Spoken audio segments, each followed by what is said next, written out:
आता थेट जाऊयात बीडमध्ये. सध्या मनोज जरांगे पाटील बोलतायत.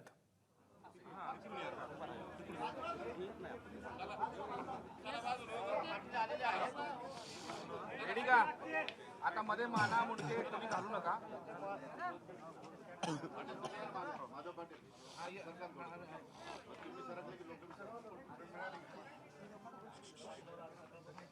चला आवाज आवाज प्लीज सर्व जणांना विनंती आवाज घेऊन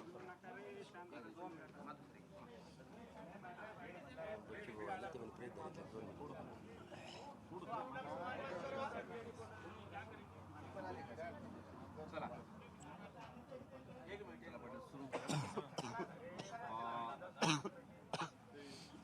आज तो दिवस आला आहे ज्या दिवसाची महाराष्ट्र वाट पाहत होता. हो, आज मराठ्यांना आरक्षणाच्या संदर्भात सरकारची भूमिका काय हा विषय आणि सगळाच विषय जो काय असेल तो सगळा विषय आज सभेच्या माध्यमातून कार्यक्रमाच्या माध्यमातून मांडला जाणार आहे. महाराष्ट्रातल्या मराठा समाजासमोर आज सगळी सत्य परिस्थिती ठेवली जाणार. आणि त्यासोबतच तुम्ही पुढच्या आंदोलनाची दिशा काय, पुढचं आंदोलन काय आहे याची पण घोषणा करणार आहेत असं सांगितलं होतं. आज प्रत्यक्ष तुमच्या समक्ष सगळं राज्याला तुम्हाला सरकारला ऐकायला प्रत्यक्ष मिळणार. दुसरा एक विषय काल तुम्ही 2-3 सभेमध्ये पण मांडला होता की मंत्री छगन भुजबळ यांच्या संदर्भात तुम्ही बोलणार नव्हते, पण काल मंत्री छगन भुजबळ काय बोलले तुम्ही ऐकले, रात्री पाहिलेलं आहे. काय तुमची प्रतिक्रिया? सांगतो सभेतच सांगतो. पाटील, काल परवा दिवशी जी तुमची बैठक निष्फळ ठरली, तुम्ही एक वाक्य केलं की चर्चेची दारं उघडी ठेवलेली आहेत. सरकारसुद्धा म्हटलं की आम्ही चर्चा करू.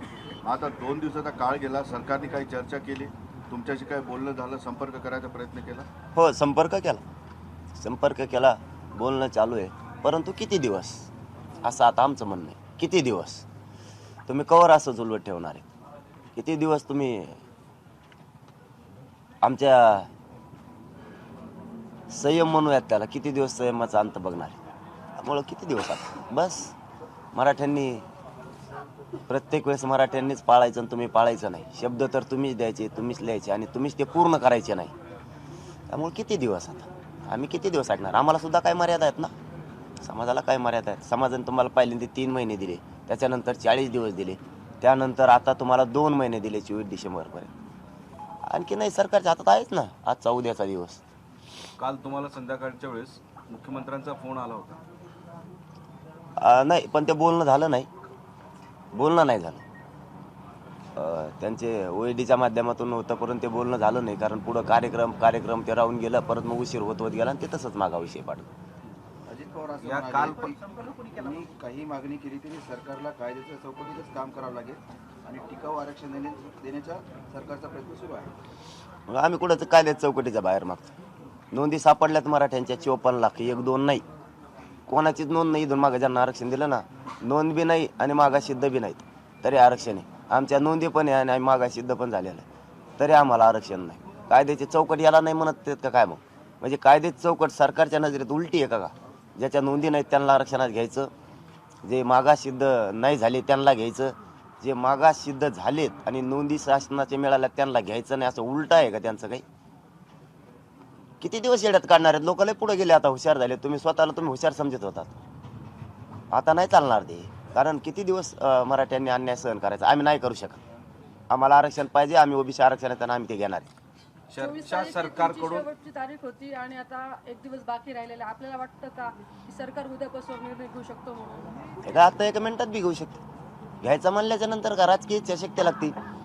मराठ्यांची गरज नाही अशा भावनेतून ते चालतात. ते एकट्याचीच गरज आहे त्यांना, अशी त्यांची भावना आहे. ठीक आहे, लक्षात आलंय समाजाच्या, त्यांना तो एकटाच पाहिजे. त्याच्या शेजारी बांधा. आता तुम्ही बंगले तो म्हणतो ना आमच्या शेजारी बांधा, म्हणून बांधा त्याच्या शेजारी. सगळं राज्य त्याच्या हातात आहे ना, तुम्हाला असं वाटतंय ना? ठीक आहे, ऐका त्याचं, करा मराठ्यावर अन्याय. मराठी कशी आरक्षण मिळते तुम्ही बघा फक्त आता पुढच्या काळात. भुजबळांची अशी एक उद्विग्न प्रतिक्रिया आहे की जरांगे विरोधात केलेली भाषण मी मागे घेतो आणि जरांगेची मागणी सरकारनं लगेच मान्य करायला पाहिजे. तो एवढी चांगली नियत असते आमच्याविषयी बोलायची, आणि हे जर मराठ्याला आधी कळालं असतं तू इतक्या खालच्या दर्जाचा विचाराचा आहे तर तुला इतकं मोठं मराठ्यांनी केलंच नसतं. मराठ्यांना वाटलं तू खूप चांगल्या विचाराचा आहे, पण तुझ्या डोक्यात ते गटार भरल्यासारखे किडे आहेत हे मराठ्यांना आधी माहीतच नव्हते. त्या बिचाऱ्यांनी तुला चांगलं समजलं आणि तुला मोठं केलं आयुष्यभर, पण तू ते आत्ता वकायला लागला आणि आता लोकांना कळायला लागलं हे किती गटारगंगा होती याच्यात, किती खालच्या दर्जाचा विचाराचा माणूस आहे. आत्ता मराठ्यांच्या लक्षात आलं, नसतं मराठ्याला आधी माहीत नव्हतं तुझ्या डोक्यात एवढं मराठ्याविषयी विष पेरलेलं आहे म्हणून माहीतच नव्हतं. आत्ता माहीत झालं. कुचकं बोलतो का तू आम्हाला काय? अरे आम्ही रानात आवत हाणणारे लोक आहेत, आम्हाला कुचके चांगले शब्द तवाच कळते. भाऊ तू नको आधी लागू, शहाणा होय आणखीन तरी तू. नेमक्या कोणत्या मागण्यावर तुम्ही ठाम आहात? सरकारकडून जरी तुमच्यासोबत तडजोडीची जरी बोलणं झालं तरी नेमक्या कोणत्या मागण्यावर तुम्ही ठाम आहात? महाराष्ट्रातल्या मराठा समाजाला सरसकट आरक्षण, त्याच्यावरच पहिल्यापासून ठाम आहेत. फक्त त्यांनी 4 शब्द घेतले होते, त्या शब्दावर बी तयार आहेत आम्ही. घ्या 4ही पण. सरसकटचा त्यांना नको ना शब्द, 4 शब्द आहेत त्याच्यावर घ्या. आता 24 तारीख उद्या चर्चेसाठी काही वेळ आता शिल्लक राहिला नाही, कारण तुमच्या आज दिवसभर सभा आहे आणि आता तुमची जी परिस्थिती पाहतोय, सभा झाल्यानंतर तुम्हाला दवाखान्यात ऍडमिट व्हावं लागतं असं डॉक्टरांनी सल्ला दिलाय. मग सरकारची कधी चर्चा होणार, मग निर्णय कधी होणार, काय चर्चाच कव्हर करावं दादा, कटाळा झालाय. चर्चाच कव्हर करावं, चर्चा तेच आहे, दुसरं काहीच नाही. त्या शब्दाचं काय करावं, याचं काय करावं, आमक्याचं काय करावं, तेच फोन सुरू आहेत. फोन सुरू आहेत, आपण ना करतो कुठे. आताच फोन आला होता गिरीश महाजन साहेबाचा एवढ्यात. नाही मग तुमचं काय वेळ फेल नाही देत आम्ही. त्या शब्दावर चर्चा झाली सगळे सोयऱ्याची. बरं मला सांगा की आता चर्चा नको निर्णयच असा या मुद्द्यावर तुम्ही ठाम राहिलात का, आहात का? सॉरी, अरे चर्चा हो, चर्चेतून मार्ग निघतो, चर्चा सुरू राहील त्याबद्दल काही अडचण नाही. पण आम्ही नाही थांबत. आम्हाला आरक्षण पाहिजे, आमच्या हक्काचं आहे ते आम्हाला पाहिजे. तुम्ही असं चर्चेत गुंतविताना आम्हाला असंच हमेशा ढकलीत राहताना पुढं पुढं पुढं पुढं, थोडा वेळ द्या, अमकं करा तमकं द्या, वेळ नाही मिळत आमच्या. तो एक शब्द तुम्ही महाराष्ट्राला सांगणार आहात, त्या एका शब्दावर सुद्धा सरकार अडलेलं आहे का? आणि त्या संदर्भात तुम्ही सरकारशी चर्चा केली होती का? कोणत्याशी? तुमचा एक शब्द राहिला ना? हो, चर्चा केली. रोज त्याच्यावर चालू आहे. आत्ताही तेच चालू होतं म्हणलं ना, आत्ताही तेच चालू होतं. माझ्या साहेबाचाही फोन होता, काय करायला लागेल, कसं करायला लागेल, थोडा वेळ, अमुक तमुक. म्हणलं वेळ नाही मिळत. वेळ कशाचा आहे? हे बघा, तुमचे शब्द आहेत महाजन साहेब, तुमचे शब्द आहेत. आम्ही तुम्हाला कधीही वापस पाठवलं नाही. तुमचा सन्मान केला, मुख्यमंत्र्यांचा केला, दोन्ही उपमुख्यमंत्र्यांचा केला. आम्ही तुम्हाला कधीही वापस पाठवलं नाही, तुमचा सन्मानच केला प्रत्येक वेळेस. महाजन साहेबांनीच अगोदर सांगितलं होतं मुख्यमंत्री आणि उपमुख्यमंत्र्याच्या माध्यमातून की आम्हाला 30 दिवसाचा वेळ द्या. ही महाजन साहेबाचे शब्द आहेत. तुम्ही म्हणताय 4 दिवस, म्हणजे आम्ही 4 दिवसात कायदा नाही पारित होणार तुमच्या मागणीप्रमाणे, आम्हाला आधार घ्यावा लागेल, नोंदी सापडायला लागतात. आम्हाला ते पटलं की नोंदी सापडायला लागतात, कायदा पारित करायला आधार लागेल. तुम्ही 30 दिवस मागितले, आम्ही 40 दिले. हेच महाजन साहेबाचे शब्द आहेत. झाला का कायदा पारित? हेच महाजन साहेबाचे शब्द आहेत. सगळे गुन्हे मागे घेऊ म्हणून आत्तापर्यंत घेतले का राज्यातले? नाही घेतले. मग आता उगाच जवळ आल्यावर चर्चेत गुंतून ठेवायचं आणि काहीतरी विषय एकीकडेच न्यायचा. पुढे आणखीन थोडा वेळ देता का? नाही होणार, नाही होणार. निर्णायक सभा बीडमध्ये करायचं कारण काय? असं कुठं कारण असतंय का? म्हणजे कंटिन्यू महाराष्ट्रामध्ये आपल्या सभा होत्या, सभा सुरूच आहेत. सभा सुरूच आहेत, सुरू राहणार. शिंदे समितीने जो सरकारला अहवाल सादर केला त्यामध्ये शिंदे समितीने असं म्हटलंय की जे उर्दूचे हे नोंदी आहेत हैदराबादमध्ये, तेलंगणामध्ये, ते तपासण्यासाठी सरकारने टीम गठीत करावी आता मराठवाड्यासंदर्भात. आता आणि 2 महिने काय केलं? हेच आम्हाला पटा नाही बघा. तुम्हाला अभ्यासक वेळोवेळी सांगत होता आम्ही अभ्यासक वाढवा, तुम्ही तेच ऐकत होते. तेव्हा सांगन तसं लोक उचले आठ टाक, त्याचं स्वप्न पूर्ण करीत होता तुम्ही. तेव्हा समितीकडे लक्ष होतं का? तुम्हाला किती वेळ सांगितलं अभ्यासक घ्या? किती वेळेस विखे पाटील साहेबांनी सांगितलं तुम्ही सॉफ्टवेअर घ्या म्हणून, स्पीडने सापडून. तुम्ही घेतलं का? विखे साहेबांनी सांगितलं होतं. की त्या सॉफ्टवेअरच्या आम्ही सॉफ्टवेअर घ्या असं सांगितलं होतं. ते म्हणले कलेक्टरांची बैठक लावतो. लावली का? पूर्ण वेळ निघून गेला. तुम्ही किती येड्यात काढणार या समाजाला? हे लहान समाज नाही. तुम्हाला वाटतं तो एक आहे, त्याचं ऐकल्यावर आपल्याला फायदा होईल, आणि मराठी बाजूला गेल्यावर कोणचा फायदा होणार आहे तुला? मग लागला गप्पा आणायला. चर्चेतून एकमत होत नाही तुमचंही आणि त्यांचं सरकारचं, फलित काही निघत नाही, याचा अर्थ उद्यापासूनचं आंदोलन अटळ आहे.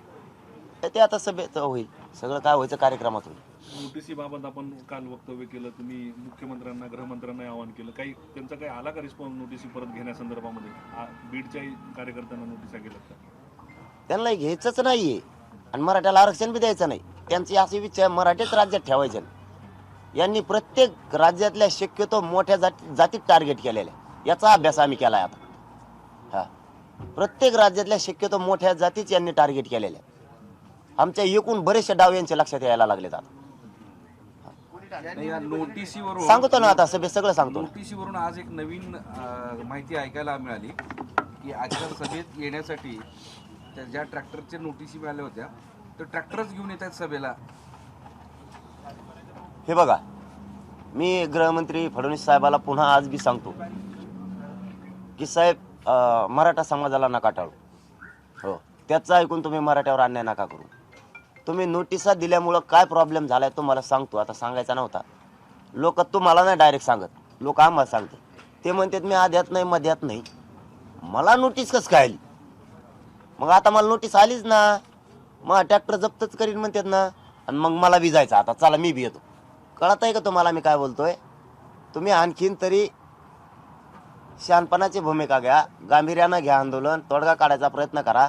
इथून मागं तुम्ही एक डाव टाकला होता, म्हणजे तुमच्या सरकारनं किंवा तुमच्या अधिकाऱ्यानं. त्यात काय झालंय तुम्हाला माहिती आहे. पुन्हा ती डाव टाकायचा प्रयत्न नका करू, भयानक परिस्थिती होईल. ही सभेचं नाव तुम्ही इशारा सभा असं ठेवलं. समाज काही नाव ठेवू शकतं. इशारा सभा असणार आहे का? आम्ही विनंत्या सभा बी ठेवल्या, तेव्हा काय फरक पडला? इशाऱ्यानं तरी काय फरक पडणार? त्यांना काय फरक पडत नाही. त्यांना आता बरोबर फरक मराठीच पाडणार. मराठ्याजवळच औषध आणि उपचार दोन्ही बी. पाटील, ज्या दिवशी बैठक निष्फळ झाली या नात्याच्या विषयावरून, त्याच्यावर पुढे काय बोलणी झाली तुमची? आहे तिथंच तो विषय तसाच आहे. डबल बैठक जी रक्ताच्या नात्यावरून त्या ठिकाणी फिसकटली, ती बैठक पुढं चालली का? त्यांच्याकडून त्याच्यावर काय बोलणं झालं का? तुम्ही काय बोललात का? किती बैठक ज्या डेडलॉकला आहे तिथंच आहे आणखी मागणीवर? नाही, ते उगा चलते उगा चर्चा फोनवर. समाधान त्यांचं बी, मला बोलले म्हणून महासमाधान, त्यांना बोललो म्हणून. पण समाधानावर तर आता काम नाही होणार. आता कृती करावी लागणार आहे. आता अंमलबजावणी करायला लागणार आहे. आता नुसतं चर्चेत कुठं मित्रत्व याच्यात होत नाही आता.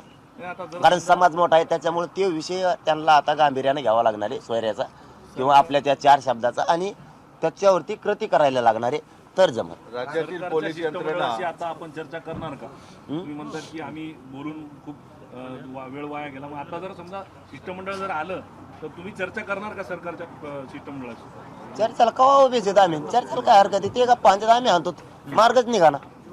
पण नाही त्याच्यानंतर पण आमचं आता आमचं आज ठरणार आहे काय आम्हाला चर्चा करायच्या आज समाजाशी. आज सभेत बैठक सभा बी सगळीच सभा असते. महाराष्ट्रातल्या मराठीची बी 30 सभा असते, तर ठरणार सगळं. म्हणजे आज असं घोषणा होईल अशी शक्यता कमी आहे का काय पुढच्या आंदोलनाची? ते उद्या ठरवणार तुम्हाला का? सगळं ऐकायला मिळेल तिथं.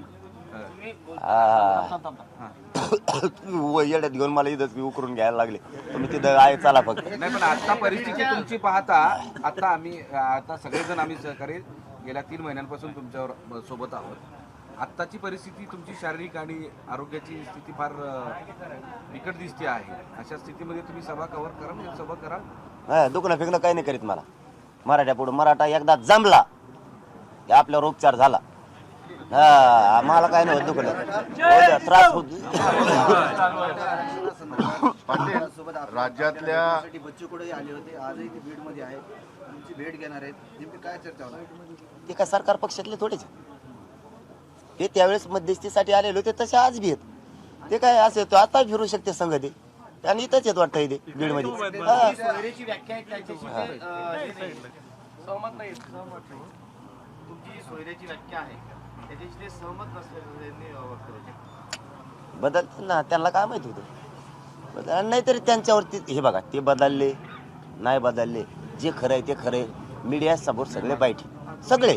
बैठक घेतली होती. बैठकीमध्ये तुम्ही असं म्हटलं होतं की बाबा अंतर असेल 24 पर्यंत जर आरक्षण मिळालं नाही तर काहीतरी आपल्याला पुढचं नियोजन करण्यासाठी टोल पाहून पाठीमागे यावं लागेल आणि तो काळ लागेल मधला 2-4 दिवस जे काय असेल आणि त्यावेळेस तुम्ही उपोषण करणार. मात्र जेव्हा उपस्थितांनी तुम्हाला नकार दिला होता उपोषण करू नका, अशा परिस्थितीमध्ये आता तुम्ही काय करणार? म्हणजे थेट आंदोलनाची भूमिका असेल की मग तुम्ही या मधल्या काळात 2-4 दिवस त्यावरती विचार मंथन करणार? नाही, ते समाजाच्या समोर सगळं सांगणार. आता आजच काय जे सांगायचं मला, मी माझ्या समाजासमोरच आज सांगणार. पाटील सभेमध्ये राज्य सर निर्णय होईल आंदोलन त्याला पाठिंबा बच्चू कडू देणार असं स्पष्ट म्हटलं. देणार नाही, देणार आहेत. हा, मग ते सोबत आहेत. मी ते सांगितलं, ते सरकार पक्षाकडून नाही येत. ओके, चर्चेला आलेत, त्यांना काही सांगायचं असं सरकारला सांगतील, परंतु आम्ही आमच्या मार्गावर ठाम येतो आणि आम्ही चाललो. पाटील तुम्ही तुमच्या मार्गावर ठाम आहेत. सरकार सुद्धा आता मैदानात उतरले. सगळी पोलीस यंत्रणा अलर्टवर आहे. सगळीकडे पोलिसांच्या नियुक्ती होत्या, त्यांच्या रजा रद्द करण्यात आलेल्या आहे. सरकार सुद्धा तयार आहे तुमच्या आंदोलनासाठी. हा संघर्ष आता टाळला जाऊ शकतो का? सरकार विरुद्ध मराठा समाज. नाही, ते सरकारच्या हातात आहे ना, आम्ही कुठं संघर्ष करायलो. मी तेच सांगितलं, मागची एक चूक झाली पुन्हा करू नका. सामंजस्यानं तोडगा काढायचा प्रयत्न करा. मागं जे झालं ती पुन्हा चूक करू नका. हे कधीच डॅमेज देशाचं भरून निघणार नाही. मनोज जरांगे पाटील मुंबईकडे कूच करणार का 24 नंतर? आता मग थांबा थोडा टाइम. इथं सगळं दिल्यावर मग ते आता सगळं सांगणार आहे मी तुम्हाला. तिथं समाजासमोर, मायबाप समाजासमोर सगळं हिसाब किताब पुरा क्लिअर होणार आहे. एक मराठीतला प्रश्न असा आहे की आतापर्यंतच्या मोठ्या सभेमध्ये तुम्ही समाचार घेतला होता, आज कुणाचा नंबर आहे? सगळं मैदान काय म्हणतात ना, ते सगळं समोर आहे आता थोड्याच वेळात. 4 मंत्री तुम्ही जे नाव सांगितलं नाही ते आज उघड होणार का? नाही, ते आत्ताच नाही. ते पेंटिंग ठेवावं लागतं जशी. त्यांना काम लागलं पाहिजे ना, त्यांना पेंटिंग ठेवायला लागेल थोडं. ओके, हो, धन्यवाद. एबीपी माझा, उघडा डोळे बघा नीट.